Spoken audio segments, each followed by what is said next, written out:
बड़ी खबर युद्ध से जुड़ी हुई। IRGC ने ऑपरेशन ट्रू प्रॉमिस 4 के तहत हमलों की 36वीं लहर शुरू कर दी है। ईरान से इजराइल पर दागी गई है कई मिसाइलें। इजराइल में तेल अवीव के आसमान में धमाकों और धुएं के गुबार दिखाई दिए हैं। ये तस्वीरें देखिए।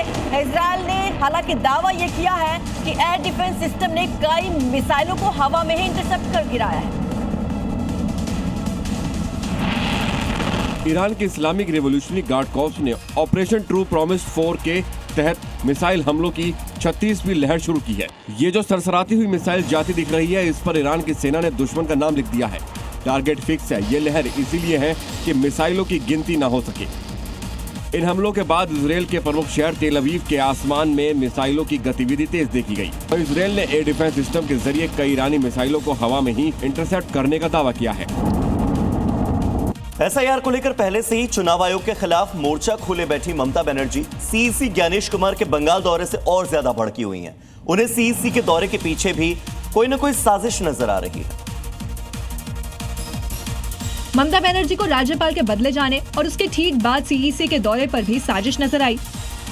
डाल में तो कुछ काला है एवं आमी सेटा उद्धार करबई। और SIR को लेकर तो वो धरना दे ही रही है। ममता ने ज्ञानेश कुमार को बीजेपी की वॉशिंग मशीन में धुला हुआ बताया। बेचारा ज्ञानेश कुमार, तार जन्नो आमार खराब लगे। दूसरी तरफ CEC ने बंगाल की जनता से बिना डरे वोटिंग का आह्वान किया कि आगामी चुनाव हिंसा रहित और दबाव रहित वातावरण में होंगे। इधर लोकसभा में स्पीकर ओम बिरला के खिलाफ अविश्वास प्रस्ताव पर बहस जारी रही। स्पीकर के खिलाफ अविश्वास प्रस्ताव जब आया तो डिबेट के लिए 10 घंटे का समय आवंटित किया गया था। वहीं इस दौरान बहस शुरू होते ही कैसे बवाल मचने लगा, आइए आपको इस दौरान की तस्वीरें दिखाते हैं कल की।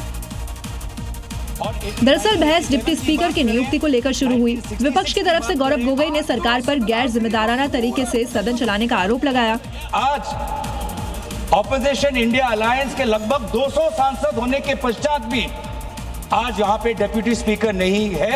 इस प्रकार का सदन चल रहा है, अब देश को पता चलना चाहिए। वहीं गौरव गोगोई का जवाब संसदीय कार्य मंत्री किरण रिजिजू ने दिया और कांग्रेस पर गुमराह करने का आरोप लगाया। ये चाहते हैं कि ये कुर्सी पे कौन बैठेगा, ये भी ऑपोजिशन तय करना चाहते हैं।